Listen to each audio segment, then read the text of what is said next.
Bonjour à toutes et à tous et bienvenue dans votre nouvelle édition de Passe l'Info Interview. La semaine dernière, nous avions vu que l'entité sioniste d'Israël semble jouer ses dernières cartes. Les jeux sont faits, les jokers épuisés. C'est ce que nous allons voir aujourd'hui avec M. Gouasmi, président du parti antisioniste. Bonjour M. Gouasmi. Bonjour. Merci de nous recevoir. Monsieur Gouasmi, l'actualité de ces dernières semaines témoigne d'une certaine frénésie au sein de l'ONU. Pourquoi tant d'agitation ? Oui, c'était spectaculaire. D'abord, cette reconnaissance de la Palestine, du peuple palestinien avec un fauteuil élargi. À l'époque, j'avais dit, tout ce cinéma ne sert qu'à renforcer l'existence d'Israël. De ce fait, les Palestiniens la reconnaissent. Mais c'est une réflexion antisioniste. Ensuite, il y a eu cette déclaration des inspections nucléaires dans l'État sioniste d'Israël. C'est bizarre, tout ça en même temps, après avoir remporté une victoire sur le terrain de Hamas. Le peuple israélien ne se sent plus en sécurité. Tout ça ne fait partie que d'un ensemble d'événements, mais qu'en réalité, c'est l'événement de ce siècle. C'est l'événement de l'État sioniste d'Israël, c'est l'événement des Palestiniens et du monde arabe qui s'est tous prosternés devant Israël avec, pour certains, des ambassades et une reconnaissance. Aujourd'hui, cette victoire d'abord que le Liban, Hezbollah, a remportée, et cette victoire d'aujourd'hui récente des Palestiniens à Gaza, montre que l'équilibre a changé de camp et la crainte et l'insécurité a passé dans notre camp. Les sionistes sont prêts à tous les compromis, à tous les stratagèmes pour leur existence et leur reconnaissance. Aujourd'hui, on essaie de mélanger juifs avec sionisme, une patrie juive en Palestine. Bon, il faut qu'ils choisissent, parce que le terme juif revient à ce que le Messie donne cette patrie. Et aujourd'hui, le Messie, c'est pas le Messie, c'est pas l'ONU, ni les Occidentaux qui ont fait cet ensemble de circonstances pour nous mettre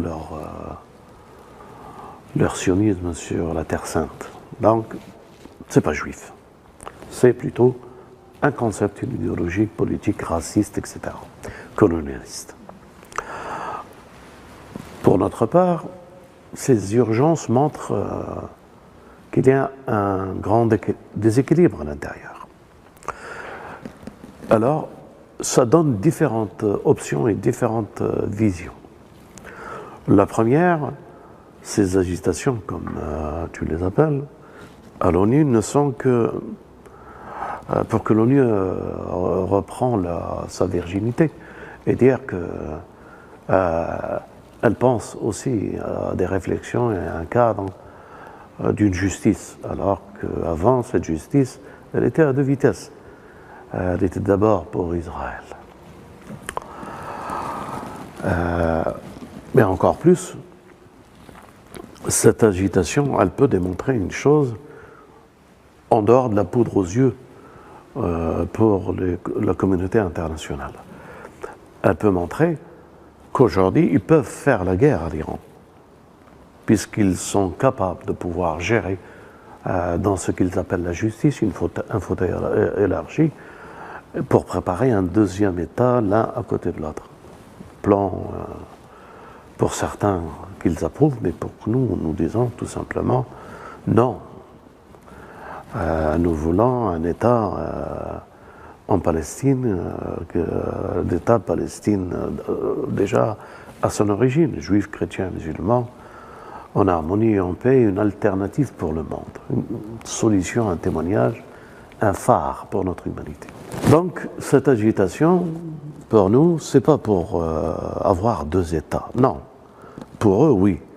Mais pour nous, cette agitation, c'est uniquement un pays est visé pour qu'il puisse se donner une morale. Alors ce pays, c'est l'Iran. Il n'y a pas de doute là-dessus. C'est l'Iran avec ce qu'ils appellent l'Iran futur nucléaire.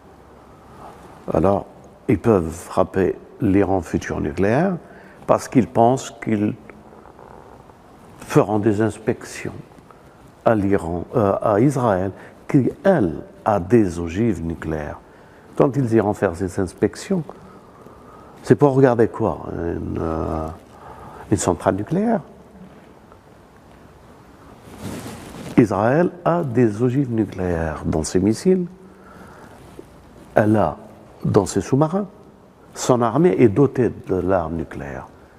Est-ce qu'ils vont aller dans les états-majors militaires pour inspecter leur armement? Vous voyez que ça ne suit pas dans le raisonnement. Si c'est vrai, allez, admettons, une possibilité que c'est vrai, ça veut dire que c'est la fin d'Israël. Le temps qu'il leur laisse, c'est juste pour la désarmer, reprendre leurs armes, et que les Israéliens sionistes peuvent revenir chez eux en Occident. Mais on n'est pas encore devant cet événement. Alors, qu'est-ce qu'il nous reste?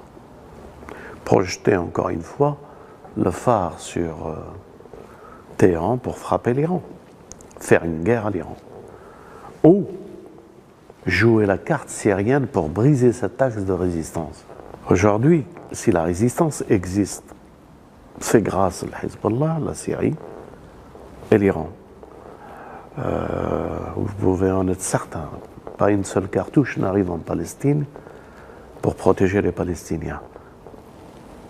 Par le monde arabe et ceux qui prétendent, les Turcs, les Marocains, les Tunisiens, ceux qui ont des pays qui se disent qu'ils ont pris le pouvoir, l'islam modéré, l'Égypte, etc. Donc aujourd'hui, la résistance, c'est comme si c'était leur bouée de sauvetage. Et ça se comprend. Pourquoi que la Syrie, il y a une énergie accrue de l'Occident, des États-Unis, et toute cette déclaration, cette reconnaissance d'un groupe de personnes qui remplace un peuple qui a choisi un président, on est vraiment dans la folie collective. Et ils en sont capables encore d'autres folies encore beaucoup plus grandes. Pourquoi? Pour sauver Israël. Mais qu'est-ce qu'elle a Israël que sa sécurité incombe sur toutes les autres nations? Qu'est-ce qu'elle a de particulier? Eh bien parce qu'ils ont peur d'Israël. Israël est la clé économique et est un danger militaire. Et elle est la clé économique pour leur pays. La Banque fédérale, Rockefeller, Morgan et Rothschild, c'est leur force. Donc avec l'économie, ils peuvent affaiblir n'importe quel pays, ils peuvent ravager le dollar comme l'euro, ils peuvent redonner une dynamique, et c'est ce qu'ils ont fait pour récupérer tout l'or du monde. Et nous sommes devant un problème de Gog et Magog, qui est le mélange de l'économie asservie la politique et les nations. Aujourd'hui, nous sommes certains, par les informations que nous avons, nous, le parti antisioniste, qu'il y a une grande panique en Israël, que les ambassades sont envahies pour des demandes de visa de sortie. Le peuple israélien a perdu la confiance dans son armée, son état-major. Il vit dans l'insécurité alors qu'on lui a promis toujours l'invisibilité et la sécurité. Pour eux, et je le comprends, c'est traumatisant, les sirènes. Tel Aviv, Jérusalem, des sirènes qui retentissent, du peuple qui commence à courir dans les rues pour les abris, ça fait remonter l'inconscience et l'histoire. Ça fait remonter beaucoup de frayeur chez les Israéliens, parce que c'est des Européens. Ils ont connu les guerres en Europe, l'Allemagne, etc. Et là, c'est traumatisant encore une fois. Donc, ils ne peuvent pas, ils aiment la vie. Et ils sont effrayés. Quand ils pensent qu'en France ou en Amérique ou ailleurs, en Allemagne, qu'ils ont leur famille, leur maison, et qu'eux vivent dans la tranquillité et la paix, hein, pourquoi rester en Israël? Donc il y a une panique. L'issue de cette panique, l'urgence de trouver une solution. Alors, comme tu appelles l'ONU l'effervescence autour de deux axes qui reviennent sur l'État sioniste d'Israël, nous sommes dans une actualité nouvelle, c'est vrai. Alors, ça se pressent que le maître, où il n'y a pas d'autre possibilité d'une paix ou d'une réflexion à une négociation de paix, ou d'une tranquillité momentanée, puisque l'axe fort de la résistance se trouve à Téhéran. Donc, si, pour eux, réfléchissons, c'est Téhéran qui est derrière les missiles qui frappent Israël. L'insécurité, c'est Téhéran qui la produit à travers le Hezbollah, à travers la résistance palestinienne, Hamas, Djihad islamique et d'autres, et à travers la Syrie. Donc cet ensemble, son poids le plus lourd, c'est l'Iran. Puisque c'est l'Iran, il va falloir couper, disons, le bras, l'intermédiaire entre l'Iran, Hezbollah et le Hamas. C'est qui? C'est la Syrie. Aujourd'hui, le théâtre politique que nous voyons au Moyen-Orient, le monde arabe et l'Occident se focalisent sur la Syrie. Et pense-t-il que la Syrie, elle est la première solution qui donnera encore beaucoup de temps à eux? C'est ce qu'ils pensent. Réussiront-ils en Syrie? Selon les informations que nous avons, si l'armée syrienne, si le gouvernement, si le peuple résiste à cette invasion étrangère, criminelle, plan diabolique sioniste, qatari, saoudite, et ceux qui les entourent, si ce peuple résiste encore jusqu'au mois de février, alors il y aura d'autres calculs. Il y aura d'autres stratagèmes qui sortiront, qui sont sur la table de réflexion. Nous allons vers quelque chose d'inconnu, c'est vrai.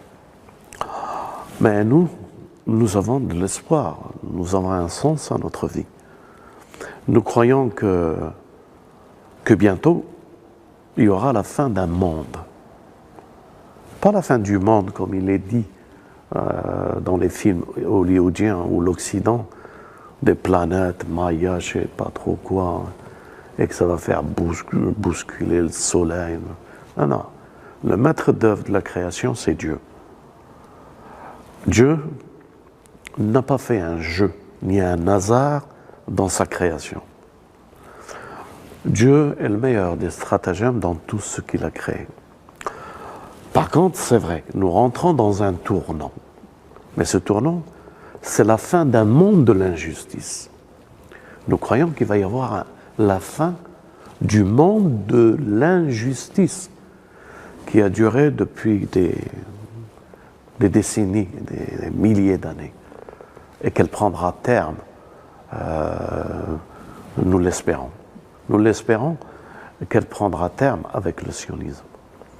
Lorsque le sionisme disparaîtra, alors vous pouvez me croire, ce sera un nouveau monde, une nouvelle perspective, une nouvelle vision, une nouvelle fraternité. Et nous ouvrons pour ça, nous, parti anti-sioniste.